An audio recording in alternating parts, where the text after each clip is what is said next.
కాబట్టి దయచేసి మీరందరూ కూడా మన ఇంట్లో ఉన్నటువంటి యువత అంటే చదువుకున్న కూడా వ్యవసాయం చేసిన వాళ్ళు కూడా చూడాలి, వాడు ఏ టైంకి వస్తుండు ఏ టైంకి పోతుండు ఎక్కడ తిరుగుతున్నటువంటిది కొంచెం అబ్జర్వేషన్ చేయాలి.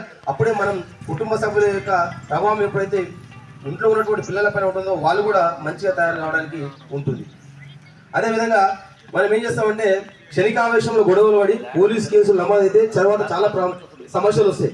ఫర్ ఎగ్జాంపుల్ నేను చెప్తాను, నాతో పాటు మా మిత్రుడు ఎస్ఐ ఉద్యోగం వచ్చింది, ఒకటే కాలేజీ చదువుకున్నాం, వాళ్ళ గ్రామం వేరు, ఒకటే కాలేజీ చదువుకున్నాం, ఉద్యోగం వచ్చింది. ఉద్యోగం వచ్చినప్పుడు ఏంటంటే ఆ బాబు మీద ఒక కేసు ఉన్నది.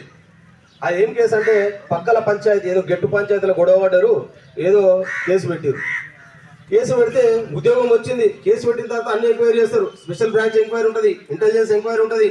మరి కేసు నమోదైంది కదా ఎట్లా అని చెప్పి అంటే అందరూ ట్రైనింగ్కి పోతుంటే ఆ విద్యార్థి ఎవరైతే ఉద్యోగం సంపాదించిందో కష్టపడి అన్ని పైసలు ఖర్చు పెట్టి కోచింగ్ తీసుకొని ఆ యొక్క ట్రైనింగ్ టైంకి నీ మీద కేసు ఉంది కాబట్టి నువ్వు నాట్ ఎలిజిబుల్ అని చెప్పి తీసేసి ట్రైనింగ్కి రాలేకపోయాడు.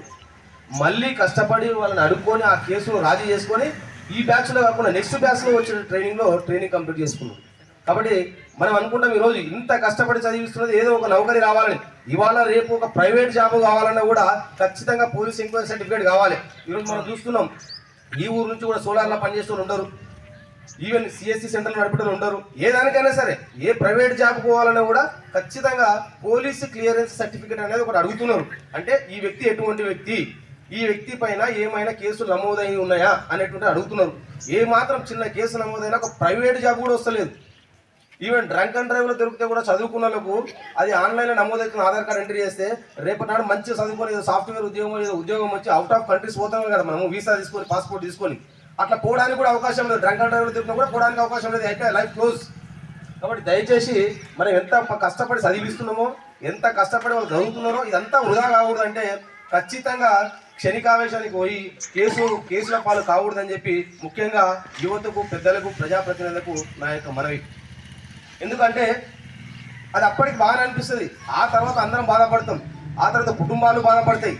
ఇప్పుడు ఎట్లుంటుందంటే ఈ ట్రెండ్ ఏమైపోయిందంటే గొడవలు రెండు వర్గాల మధ్యలో గొడవలు జరిగితే ఫస్ట్ ఏం చేస్తుంటే అవతల చదువుకున్నాడు ఎవడు నన్ను చూస్తారు, వాళ్ళ మీద పెడితే గట్టిగా అయితే రెక్కేసుకుంటూ మనం చెప్పినట్టు ఇంటారు, అవునా కదా?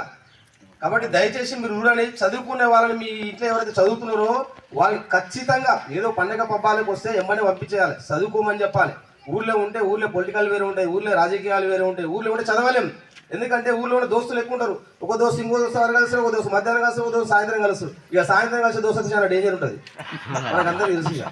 కాబట్టి చాలా జాగ్రత్తగా ఉండాలి. నీ కొడుకులు ఎక్కేయాలి, ఉదయం దోస్తులు ఎక్కువ ఉన్నారా, మధ్యాహ్నం దోస్తులు ఎక్కువ ఉన్నారా, సాయంత్రం దోస్తులు ఎక్కువ ఉన్నారా. ఉదయం దోస్తులు అంటే ఎవరు రన్నింగ్ పోయేటోడో వాకింగ్ పోయేటోడో అది మంచిది, ఆరోగ్యానికి మంచిది, సరిపోద్ది. కానీ సాయంత్రం దోస్తులు చాలా డేంజర్ ఉంటారు కాబట్టి కొంచెం కంట్రోల్ చేసుకోవాలి, ఓకేనా? సో ఈ విధంగా క్షణికావేశానికి పోయి మనము మన యొక్క జీవితాన్ని ఖరాబ్ చేసుకోవద్దు. అదేవిధంగా మన యువత ఏం చేస్తున్నట్టు అబ్జర్వ్ చేయాలి.